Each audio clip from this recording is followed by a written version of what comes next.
So we're vlogging today. It's the day before Thanksgiving, and we're starting at the gym because I've talked a little bit lately about working out and that being a part of what I do in my life, and so we're starting at the gym.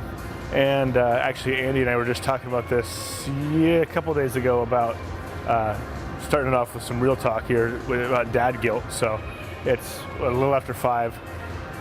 Of course, my daughter wakes up at 4:20 this morning, which is when my alarm went off, and said, "Daddy, I just want to snuggle and hang out with you, but I've got to go to the gym, and we're doing a vlog, so had to go do that." It's always a challenge balancing the hang out with kids and family time versus what you need to do to get done. So the compromise today is we're starting at 5 and then going straight to the office after this, working through, probably gonna leave early because we got Thanksgiving tomorrow and then we're traveling for a little family vacation afterwards. So start early, make sacrifices where you can. So let's go get a workout in. All right. I'm about warm. I'm about warm. Pretty close. Let's see, what's today? Vanity muscles. It's vanity muscles. It's it's upper body.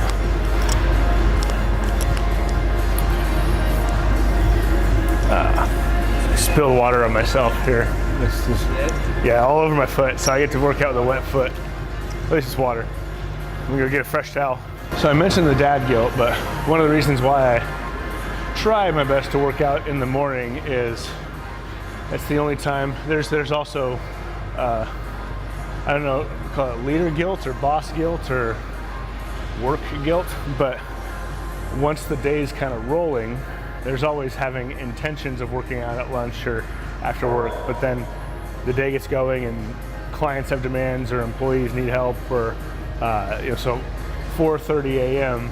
is generally a time when no one else is on your calendar other than your kids who when they wake up at 4:20. But so getting that you time in, that whether that's reading or working out or whatever it is for you in those early hours so that it's out of the way, whatever it is that makes you feel like in 1 hour you've had a productive day no matter what happens, doing that first is always a good best practice. Where's my phone? All right. Another thing, so we talk about KPIs and managing and measuring in the office. There's also KPIs in the gym. So you get your workout, measure what you did last time so you know what to do this time. It applies to all areas of life, not just business. If you don't know what you did, how do you know what to do?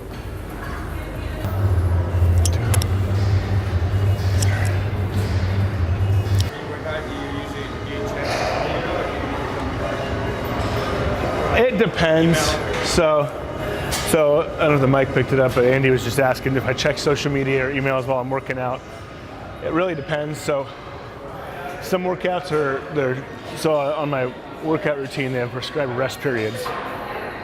And some of them are short and quick and it's a kind of rapid fire workout. On those, I'm usually just catching my breath between. But if it's like heavy squats or deadlifts where there's like 3 minutes rest in between each set, it's a long time to just sit there. So I'll probably check social media or emails or whatever while I'm resting during those 3-minute rest periods.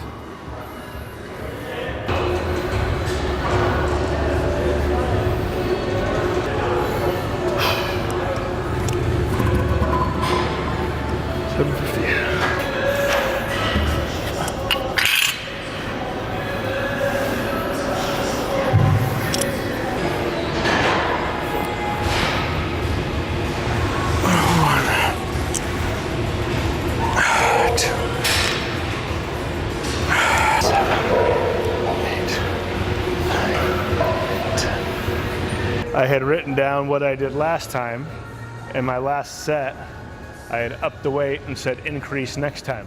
If I hadn't written that down and tracked it, I would have just been guessing again at what I'm gonna do. Probably would have pulled the 65s instead of the 70s. So by tracking, recording progress, I can be more effective during the limited time I have available to work out. Same thing with, we're all limited on hours, not just working out, but working. So you got to maximize your time, be as effective as possible. So by tracking what you're doing, translates to the office, you're going to be a lot more effective. KPIs, baby. 8, 9, 10.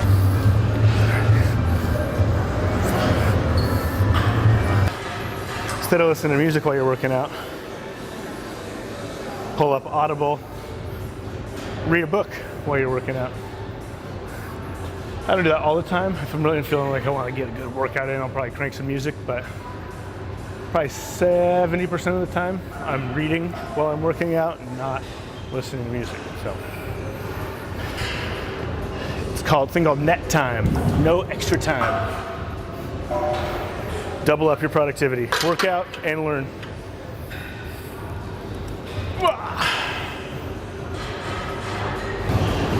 7, 8.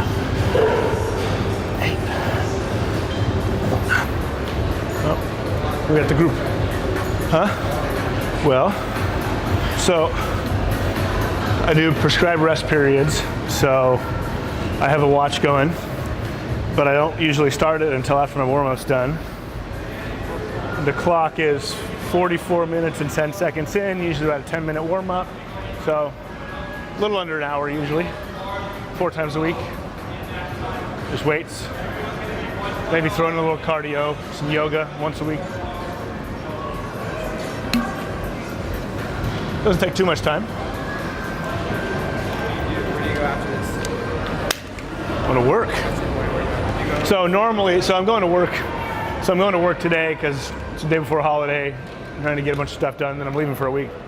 Normally, try to be in the gym by 4:30, work out, sometimes shower here, sometimes shower back at home. Go back home, say hi to the kids, have some coffee with my wife, and then get ready for work and get into the office more like 8 o'clock. I've toyed with just going straight to the office from here, like on a regular basis, but my kids are early risers and early going to bedders, and usually they're in bed by like 5 o'clock, and so the morning is when I really get to actually see them, and so I've sacrificed that little extra productivity in the morning to actually hang out with my daughter for a little bit. We had a good breakfast. We didn't film any of that because we figured you probably didn't care to see me eat. And we're in the office, and time to crank out the last few tax plans that need to get done, write an article about making your CPA a profit center for you today that's overdue that I need to get around to writing. So hopefully write that. It's gonna be raining, finally get some of the smoke out, hopefully from the fires that have been up the road a little ways. And got a client come in today to discuss tax planning. So maybe capture a little bit of that, of course the non-confidential stuff, and get some tax tips filmed, maybe, we'll see, depending on how the day goes. But coming in early and then leaving early to go be with my family this afternoon. And yeah, all right, let's have a good day. So exciting times here. We got a new shredder, well, a new shred service. That way we don't have to one by one put those confidential documents in the, and I'm on, right? Yeah. In the little shredder. We can just go whoosh, take it away. By the way, as far as what you need to shred, it's only things with sensitive information on it, which would be ID numbers, not just income statement numbers. Those don't need to be shredded. Oh yeah, come on.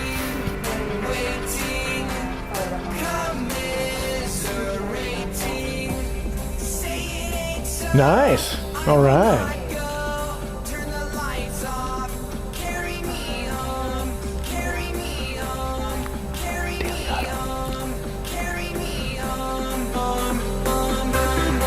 One, two, three, gratitude.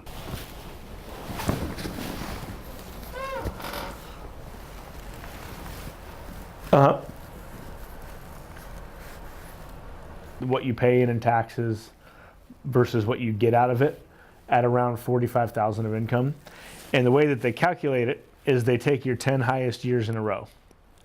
And so if you pay each, you and your wife, $20,000 year forever ever, you're not maximizing. You're paying the same payroll taxes as you would if one of you made 40, but you're not getting as much in the Social Security benefit side.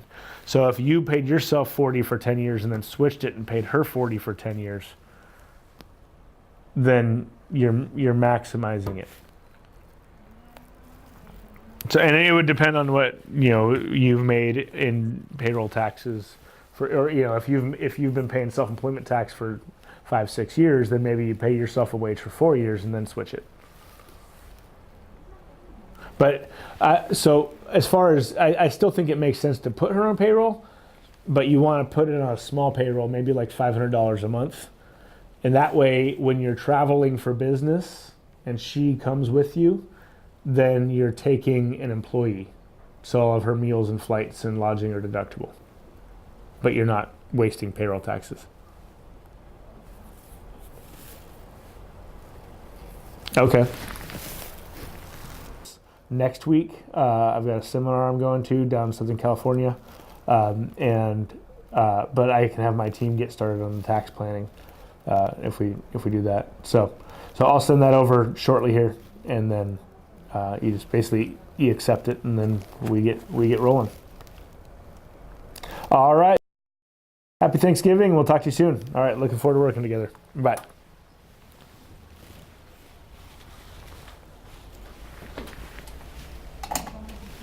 Sweet. Looks like we got a new client. Not a bad way to start a Wednesday before Thanksgiving. Talking through kids' payroll, 3 children, getting the books. So why having someone do your books is so important, especially and we're really learning this. I've known it for a while, but really this time of year, the tax planning season, when people try to do the books themselves, they want tax planning because, as we talk about all the time, that's where your CPA is a profit center for you. But I can't tell you how many people we go into their books to go run some tax plan numbers and they haven't updated them since July. So having someone do your books so they're updated regularly, at least but within the last month, helps make your taxes a profit center for you. So get that monthly accounting going. Either hire an assistant, hire a CPA, have someone to do it for you. And just want to affirm that. It's important.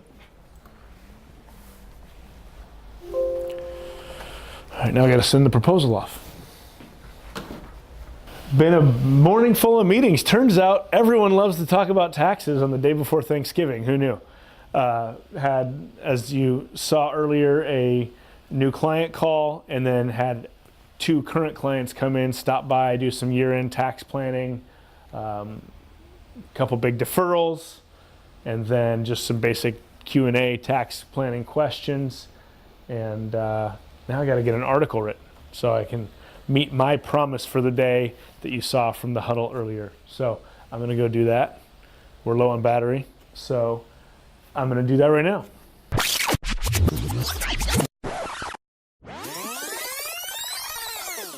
I fulfilled my promise.